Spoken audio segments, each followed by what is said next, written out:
Vamos à leitura e também meditação e exposição do Salmo de número 125. Leitura das Escrituras no Salmo 125.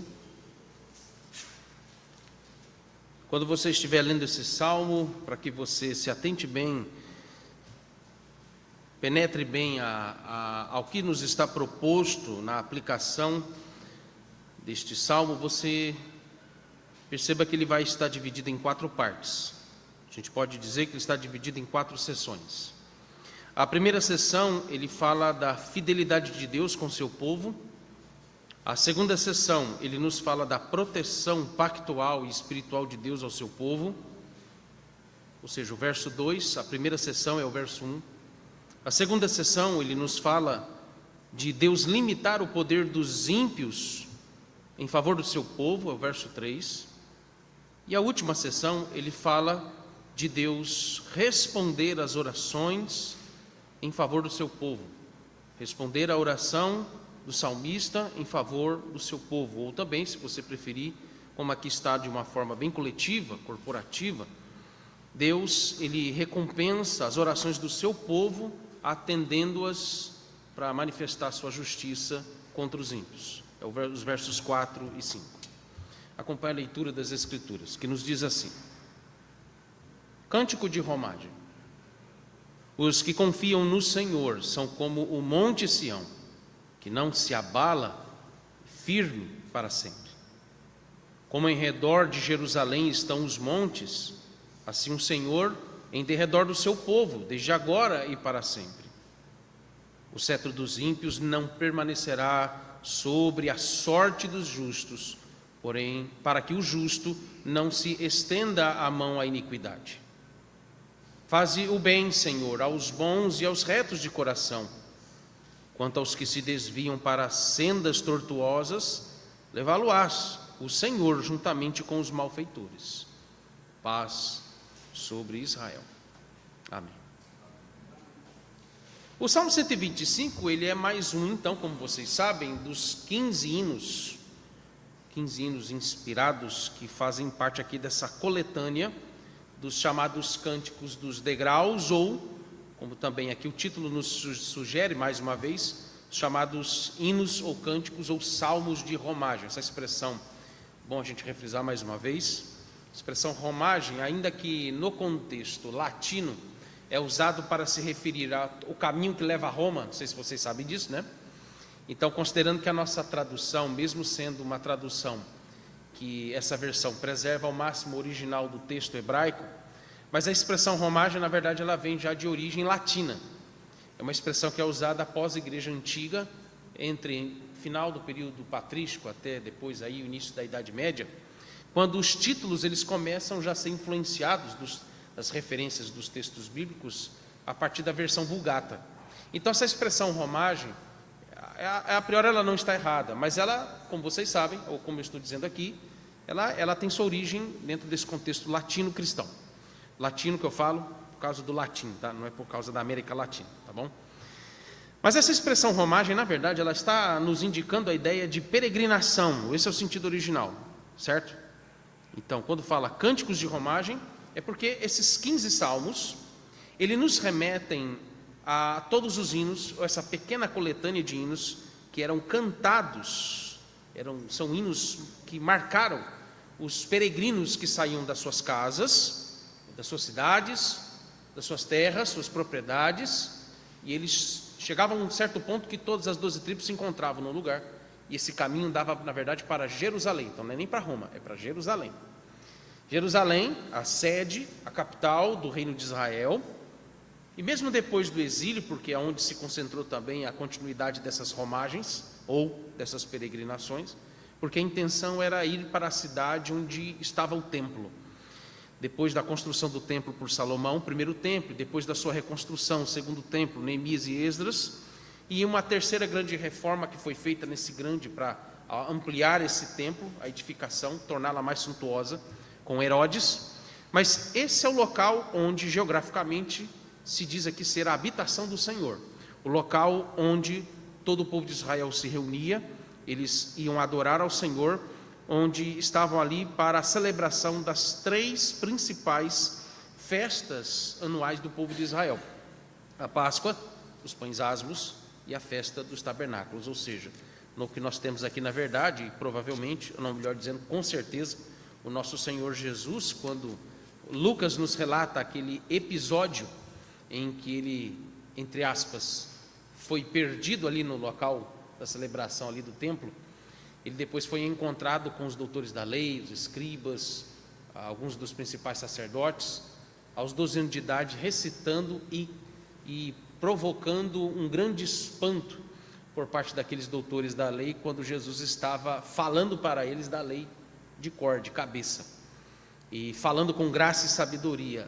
Provavelmente era nesse contexto em que eles estavam ali nessas peregrinações anuais, e Jesus com certeza sabia e cantava junto com a sua família esses 15 salmos. Okay? O que nós temos então aqui no Salmo 125?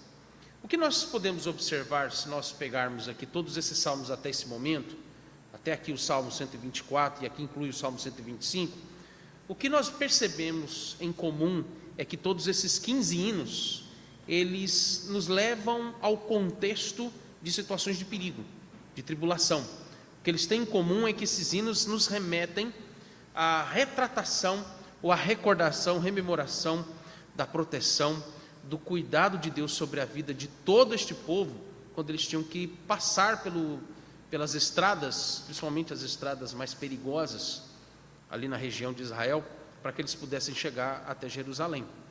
Então, por exemplo, o Salmo 125, o salmista, ele medita na segurança, a gente pode até dizer numa segurança que é inabalável, em meio a esses perigos que o povo de Israel enfrentava nessa peregrinação até ali a habitação do Senhor. Então, essa segurança do peregrino, como eu disse, ela é inabalável. Isso é uma expressão que ela é clara e notória quando você, inclusive, já vai, me adianto aqui num ponto, no verso 1.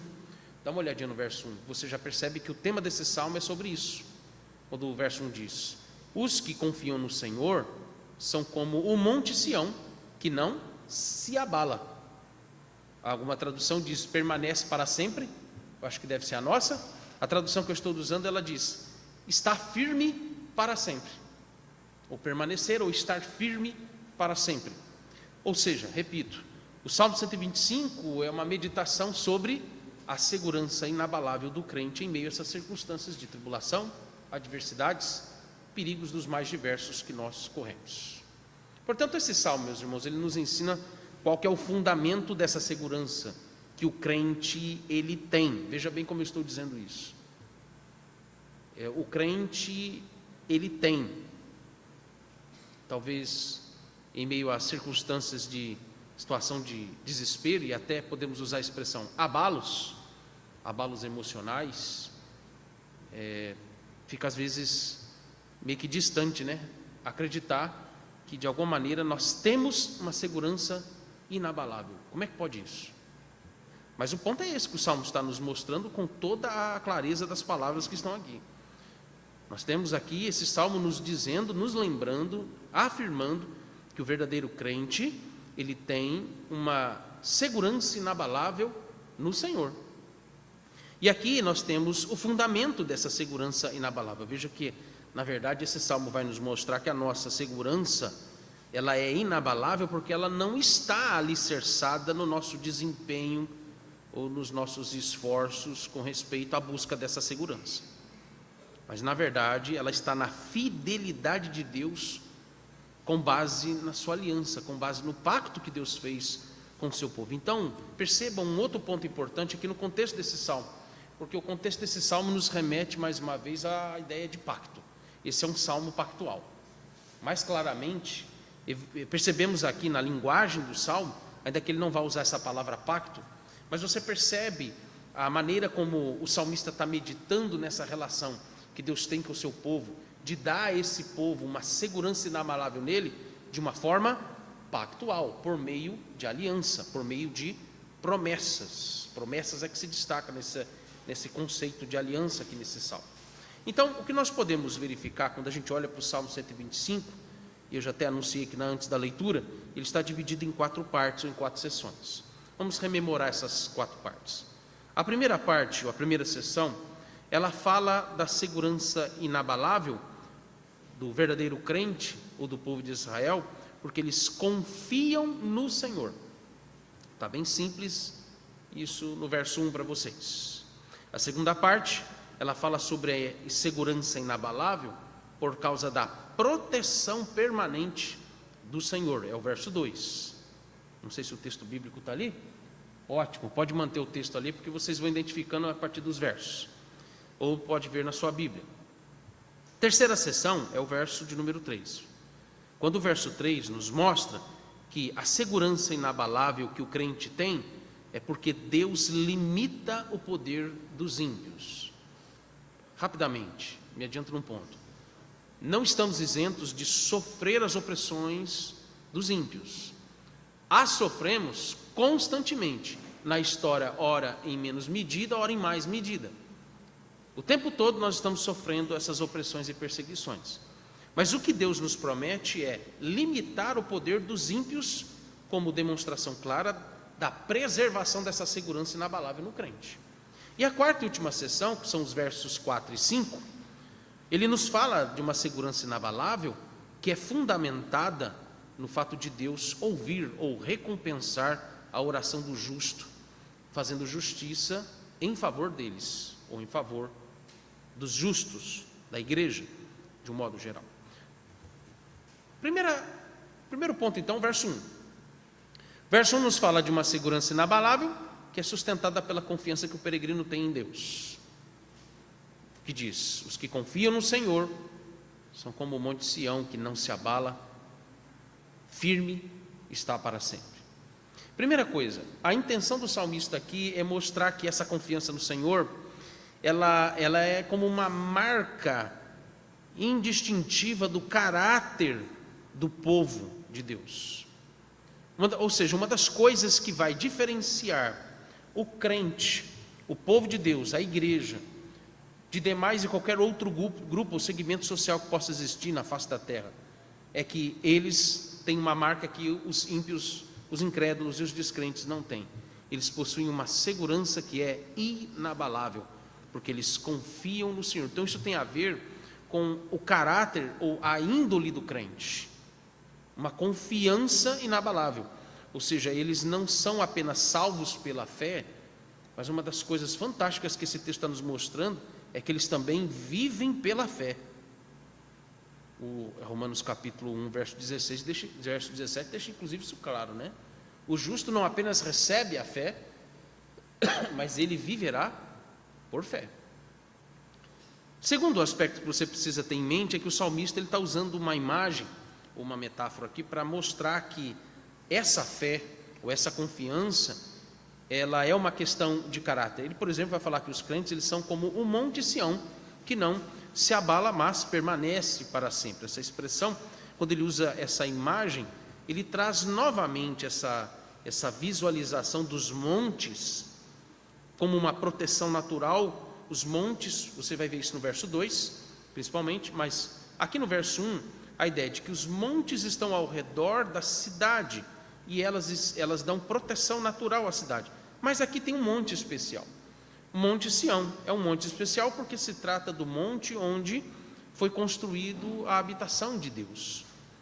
Então ele tem em mente a imagem dos montes ao redor da cidade de Jerusalém como uma proteção física, o que nos remete inclusive à proteção constante, física, às proteções terrenas que Deus nos dá. A preservação da nossa integridade física, ela está ligada a esse aspecto do Salmo 1.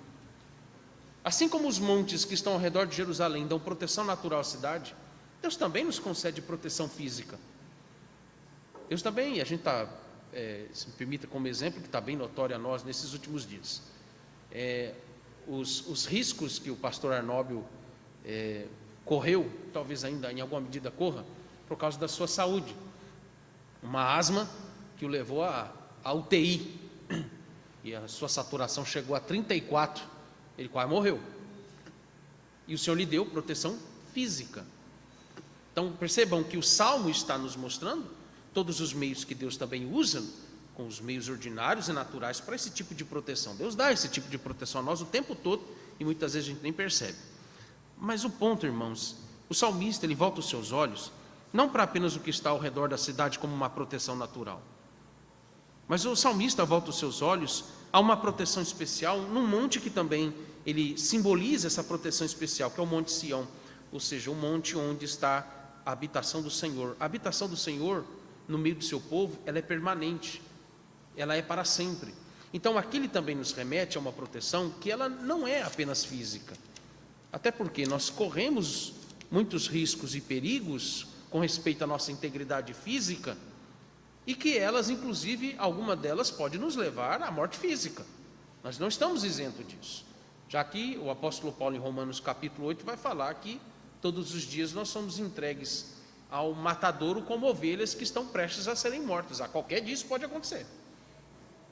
O ponto é que, em outras palavras, o salmista está dizendo que a sua segurança é inabalável, ou a segurança inabalável está firme no coração do povo de Deus, porque Deus lhes dá uma segurança, ou lhes dá uma proteção que ela é espiritual.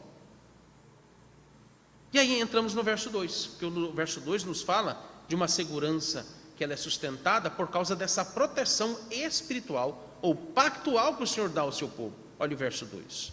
Como em redor de Jerusalém estão os montes, agora voltamos àquela imagem dos montes como uma proteção natural, física da cidade.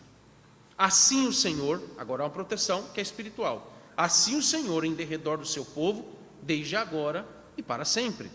Primeira coisa aqui no verso 2, a imagem ou a metáfora do monte, que ainda está na mente do salmista, ainda está aqui na explicação do salmista, na sua meditação, agora com o propósito de dizer que Deus é quem dá a proteção ao seu povo, e essa proteção ela é de natureza pactual, ela é de natureza espiritual.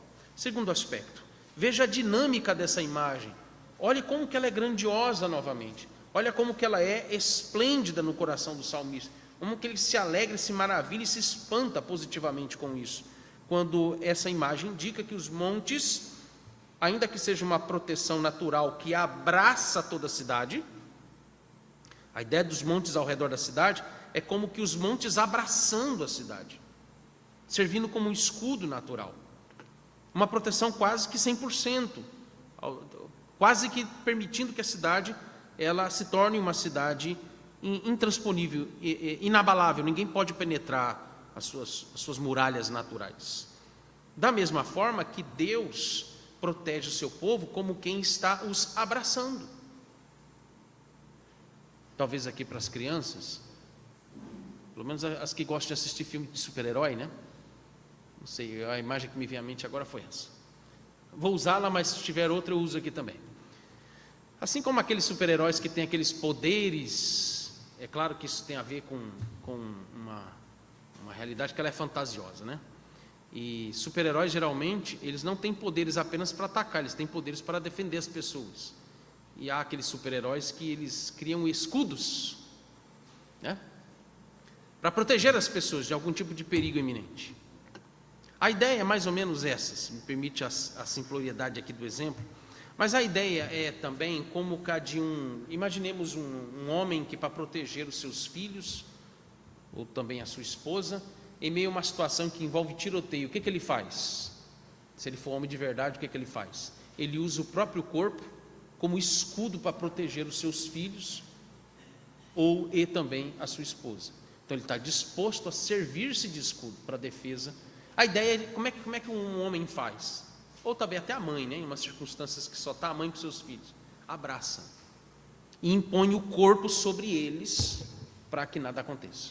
Ela vai sofrer todo o prejuízo que envolve a sua integridade física para proteger, preservar a vida dos seus filhos, ou o homem, a vida da sua família. A imagem que nós temos aqui também é essa. Alguns comentaristas ousam a dizer que essa imagem de Deus na sua proteção, como que abraçando o povo, essa imagem pode nos remeter à ideia de que Cristo dando a sua vida em favor dos eleitos, como que abraçando os eleitos, sofrendo sobre si todo o peso da morte, todo o prejuízo da morte, a maldição da morte, para impedir que o seu povo venha a ser tragado por ela. Ele está salvando o seu povo, como que abraçando esse povo. É possível que essa imagem esteja aqui, eu não vou afirmar com certeza, mas o ponto é que isso nos aponta para a proteção do Senhor, essa proteção que Ele dá à sua igreja, ao longo da história. Nós podemos ver como que, nós temos tido na escola dominical as aulas sobre a história da igreja e vendo como que tantas situações que se tornaram ameaças terríveis contra a existência da igreja, Deus sempre protegeu a sua igreja dessas ameaças. Deus nunca permitiu e não vai permitir que a sua igreja seja tragada pela morte. Ele não prometeu isso em Mateus 16, verso 18? E as portas do inferno não prevalecerão contra ela. Então perceba o porquê que essa é uma proteção, que ela tem o seu sentido espiritual e ela também tem o seu sentido pactual, porque Deus está prometendo e cumprindo a sua promessa de proteger a igreja das ameaças e os ataques constantes de Satanás contra ela ao longo da história. Isso não isenta pessoas de morrerem ou de sofrerem qualquer tipo de repressão ou opressão individualmente por causa dessa perseguição. Mas a promessa é que a igreja será preservada, ainda que alguns morram, ainda que alguns sejam mártires. Terceiro lugar, essa expressão, em derredor do seu povo, desde agora e para sempre, é que indica a natureza pactual dessa proteção e esse cuidado de Deus. Deus havia prometido aos nossos antigos pais na fé que a sua descendência, que a sua posteridade seria protegida e preservada por Ele. Terceira seção, verso 3. Quando nos fala da segurança inabalável sustentada porque Deus limita o poder dos ímpios. Perdão. Limita o poder dos ímpios, o que nos leva, antes de mais nada, à imagem de que este salmo está nos mostrando que a igreja também exerce algum tipo de poder e autoridade sobre o mundo. Então são poderes que daqui a pouco, na última sessão, vocês vão ver que são poderes que se contrastam, que eles estão em contrapontos constantemente. O poder dos ímpios, a autoridade dos ímpios, a força bruta dos ímpios contra a autoridade e a força da igreja, que é uma força espiritual. Olha o que o verso 3 nos diz sobre Deus limitar o poder dos ímpios para preservar a sua igreja. O cetro dos ímpios não permanecerá sobre a sorte dos justos. A palavra sorte é destino, a condição, para que o justo não estenda a mão à iniquidade. Prestou bem atenção no que o texto no verso 3 está dizendo? Complementa, inclusive, o que nós vimos sobre o conceito de proteção que há aqui, que o Senhor Deus dá ao seu povo. Ou seja, o que nós temos em primeiro lugar, o cetro simbolizando esse poder e essa opressão dos governos ímpios contra a igreja, que também é um tipo de poder que se levanta contra os ímpios. Segundo, quando você vê aqui esse tipo de poder e opressão contra a igreja, ela não é apenas de caráter físico.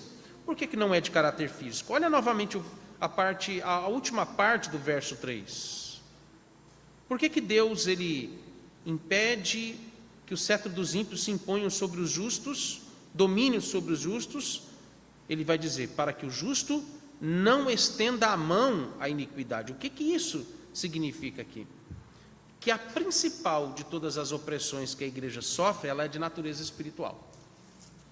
Então não se trata apenas de uma perseguição física, tortura, fuzilamento, mortes, opressão no seu sentido político, social. O que isso está incluso, claro. Mas aqui está falando de um tipo de opressão que é a maior de todas as opressões e domínios terríveis que a igreja sofre. É quando o modo de vida, é quando a cultura idólatra e mundana desses povos e dessas nações lhes induzem a se distanciar do modo de vida, do padrão de vida santo e pactual que Deus deu ao seu povo. Esse é o pior de todos os sofrimentos que a igreja passa. Então nós temos duas frentes contra a igreja, que oprimem a igreja, que terrivelmente violentamente intentam contra a igreja do Senhor Jesus. A perseguição externa, a perseguição do seu caráter político e físico, mas principalmente um tipo de opressão e de ataque que ela é interna, que ela é o meio pelo qual ela penetra as brechas da igreja para tentar e levar muitos que estão na igreja, inclusive nas suas estruturas até institucionais, a cederem ao modo de vida mundano que o mundo nos tenta tragar, o mundo nos tenta influenciar. Eu posso dizer a vocês que realmente, para um crente fiel, um crente piedoso, que realmente ama o nosso Senhor Jesus Cristo, ama a palavra do Senhor, ele sofre muito mais, ele se angustia muito mais, ele se desgasta muito mais, quando ele vê a igreja sendo oprimida espiritualmente do que fisicamente. Se estivéssemos passando agora por uma perseguição física, nós estaríamos revigorados, inabaláveis, muito mais inabaláveis na nossa confiança em Deus do que o contrário. Então perceba que isso nos aponta para essa ideia de uma proteção que ela tem um caráter pactual, ela tem um caráter espiritual. Quarto lugar, os versos 4 e 5 nos ensinam que a segurança inabalável do salmista está em ser recompensado por Deus quanto aos seus clamores e às suas orações. Versos 4 e 5 diz: faze o bem, Senhor, aos bons e aos retos de coração. Quanto aos que se desviam para sendas tortuosas, levá-lo-á, Senhor, juntamente com os malfeitores. Ele termina a oração dizendo: paz sobre Israel. Primeiro, aqui o salmista usa um recurso literário e teológico que é muito próprio do Antigo Testamento, que é contrastar o justo com o ímpio. Eu disse isso anteriormente, né? Contrastar a força do ímpio com a força do justo. A força do justo está no Senhor, uma fé inabalável, acabamos de ver isso. A força do ímpio está nas suas próprias mãos, e Satanás dando uma forcinha para ele também. Essa declaração, ela soa tanto como uma promessa ao justo, mas ela soa como uma ameaça aos ímpios, como uma advertência ameaçadora àqueles que estão perseguindo e oprimindo a igreja.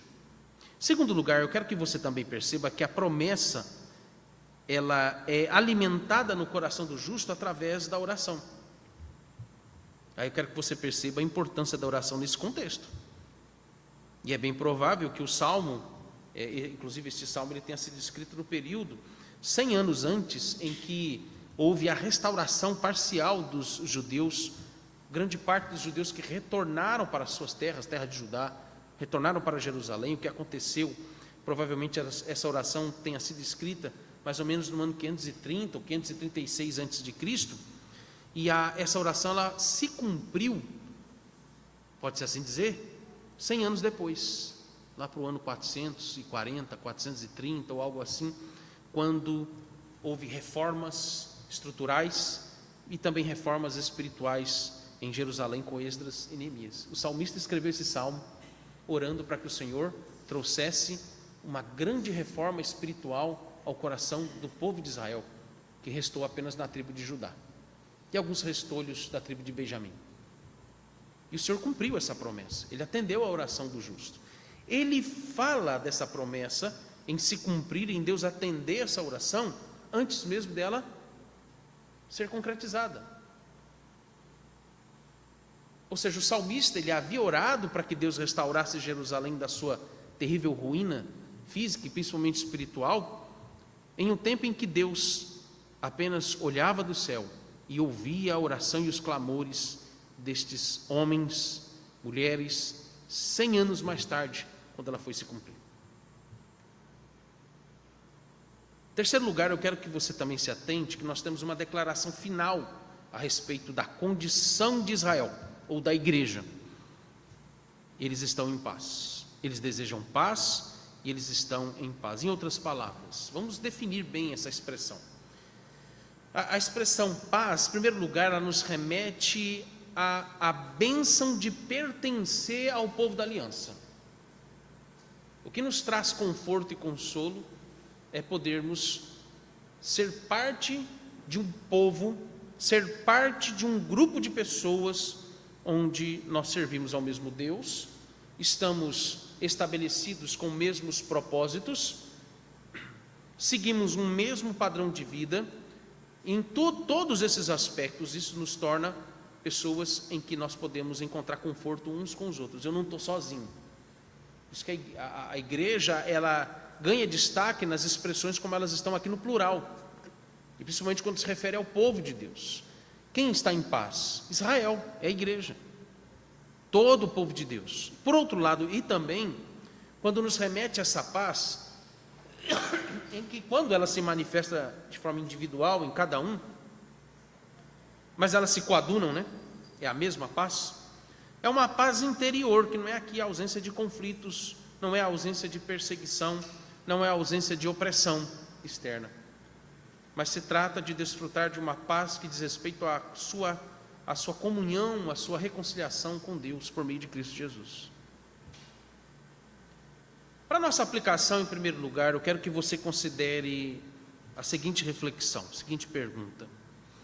Veja, se esse salmo, ele nos diz que os verdadeiros crentes possuem uma segurança inabalável, porque eles confiam no Senhor, como é que a gente pode explicar as mais diversas situações de desespero em meio às nossas adversidades e aflições? Como explicar que quando eu caio no desespero, ou quando eu caio no, vamos assim colocar de uma forma bem clara, né, no pecado da ansiedade, que é algo muito comum nos nossos dias, todos nós, ou a maioria de nós, sofremos com isso, por causa das aflições que temos, por causa de problemas que enfrentamos, e olhamos para esse salmo e nós somos confrontados com esse salmo quando um crente aqui está dizendo que em meio às adversidades ele tem uma segurança inabalável. Como assim? Então eu não confio no Senhor? Ou eu não tenho confiado no Senhor? Se as gerações atuais de crentes se abalam, inclusive facilmente, com seus problemas e com as suas tribulações cotidianas, o que pensar de nós, meus irmãos, quando este salmo diz que o verdadeiro crente, ele não se abala com as suas adversidades? Será que nós estamos confiando no Senhor? Você já fez essa pergunta quando você já leu esse salmo? É um salmo que é muito conhecido de todos nós, e um salmo que geralmente é usado inclusive em adesivos de carro, em marcadores das nossas Bíblias. É um salmo que geralmente a gente lembra do primeiro verso: os que confiam no Senhor é como o Monte Sião, que não se abala, mas permanece para sempre. Tem até cânticos. Eu sei que tem um cântico contemporâneo que foi cantado muito na nossa juventude, né? Os que confiam no Senhor são como o monte de Sião, que não se abalam, mas permanece para sempre. Nós não cantamos isso na juventude? A juventude cantamos isso mais por algazarra do que por meditação do que exatamente esse texto fala. Se pensarmos com honestidade sobre o que esse salmo nos propõe, ele nos ensina, a pergunta é: você realmente tem confiado no Senhor? Eu quero dar duas respostas bem curtas e simples. Em primeiro lugar, é possível que realmente você não tenha confiado no Senhor, ou que você esteja muito enfraquecido na sua fé. É possível que alguns de nós estejam distanciados de Deus, que estão com a sua fé enfraquecida a ponto de problemas corriqueiros minar até mesmo a nossa paz de espírito e de se abalarem a ponto de entrarem em desespero. Por outro lado, em segundo lugar, nós devemos lembrar que o esfriamento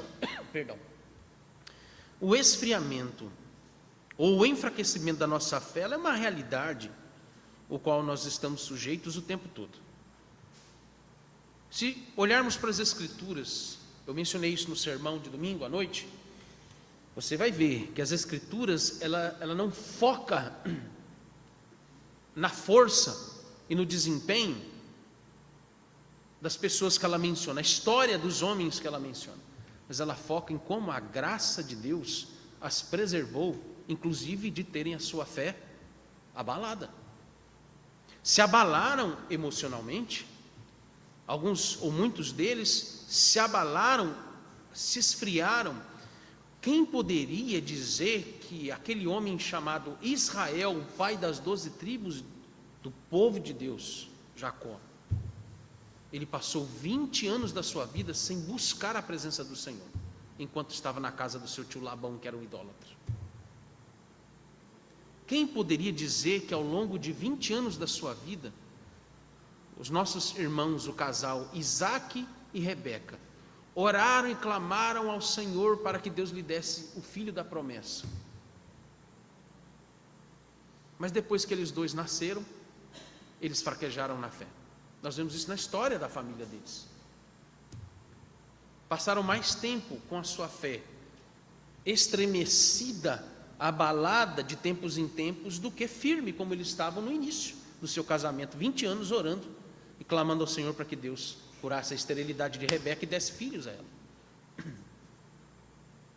Quem poderia imaginar, por outro lado, um homem chamado Jó, homem extremamente rico, em que você olha para ele, tudo o que aconteceu com ele em apenas um dia, tudo que ele perdeu, inclusive depois a sua própria saúde, quando a Bíblia nos diz que da ponta dos seus pés até a ponta dos últimos fios dos seus cabelos, ele ficou enfermo, gravemente enfermo, e pedia para morrer.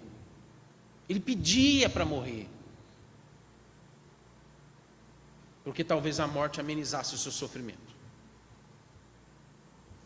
Mas esse homem, ainda que abalado emocionalmente, quando no capítulo 1 nos diz que ele caiu, rasgou suas vestes e gritava desesperadamente em estado de luto, ele, em meio àquele desespero de abalo emocional, ele disse: o Senhor me deu, o Senhor me tomou, bendito seja o nome do Senhor.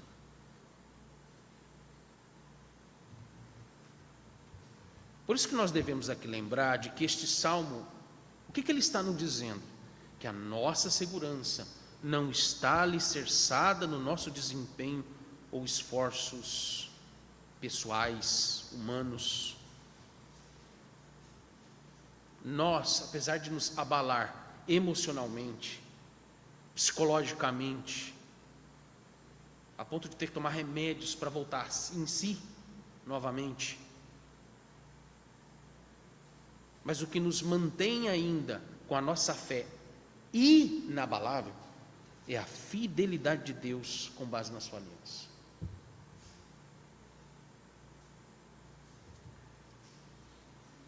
Por isso que o escritor de Hebreus, ele vai nos dizer, Hebreus capítulo 6, a partir do verso 17, ele vai dizer: por isso Deus, quando quis mostrar mais firmemente aos herdeiros da promessa a imutabilidade do seu propósito, se interpôs com juramento, ou seja, com uma aliança, para que mediante duas coisas imutáveis, nas quais é impossível que Deus minta, forte alento tenhamos nós, que já corremos para o refúgio, a fim de lançar mão da esperança proposta, o qual temos por âncora da alma, e firme, e que penetra além do véu. Âncora, refúgio, onde nós podemos ter isto, senão que pelo propósito imutável da aliança, do juramento que Deus fez em dizer: eu vou proteger vocês. Ainda que as piores coisas terrenas aconteçam com vocês, eu preservarei a confiança de vocês em mim, e vocês jamais serão abalados. A nossa confiança em Deus, principalmente nas tribulações, nos sofrimentos, não dependem de nós, mas dependem unicamente da fidelidade de Deus por nós e em nós. Deus nos abençoe. Oremos.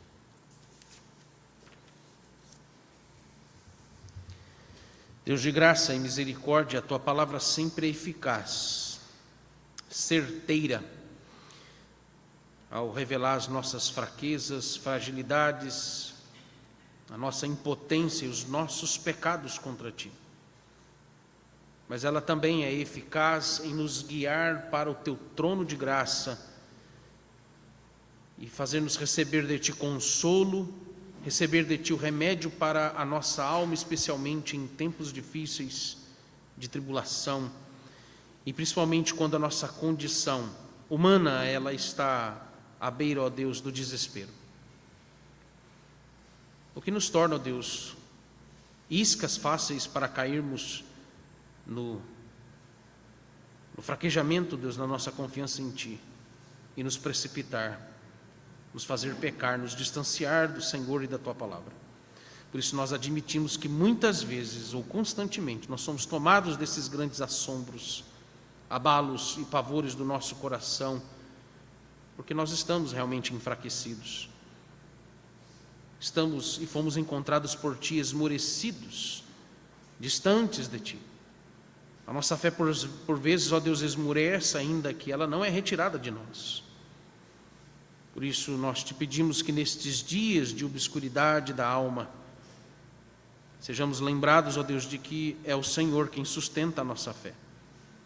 Ajude-nos a lembrar da Tua fidelidade, ajude-nos a lembrar, ó Deus, da Tua proteção constante, principalmente a proteção que vem do Senhor para a preservação da nossa alma. A maneira, ó Deus, como de forma tão especial o Senhor tem freado a força e o poder dos ímpios contra a Tua igreja, e de que o Senhor tem ouvido os nossos clamores constantemente. Que essa meditação, Senhor, guie a nossa mente e o nosso coração quando estivermos agora orando juntos, colocando diante do Senhor as nossas necessidades, os nossos anseios da alma. Em nome de Cristo Jesus, nosso Senhor. Amém. Vamos cantar, coloque-se de pé.